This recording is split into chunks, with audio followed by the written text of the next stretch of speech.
Arc sensing enables robots to perform real-time adaptive welding by detecting changes in welding current, even when the reference line shifts due to assembly errors or thermal deformation during the process.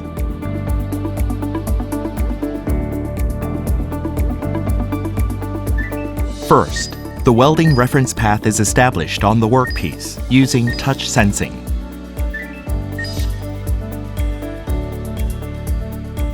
Afterward, welding is performed following the established reference trajectory.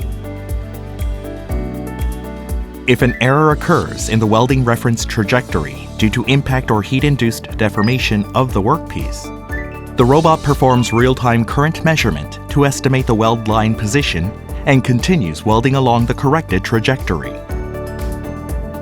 Uniform quality is maintained by continuously repeating measurement, correction, and welding steps.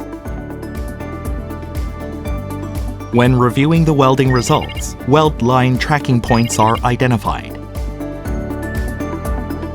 Uniform welding quality is maintained with tracking accuracy within an error range of ±0.5 to 1.0 millimeter.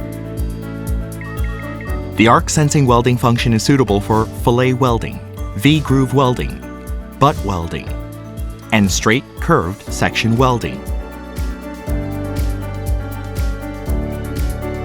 It is widely applied across industrial environments where precise weld line tracking and effective welding quality control are essential. Smart, sensing, control, and welding. HD Hyundai Robotics.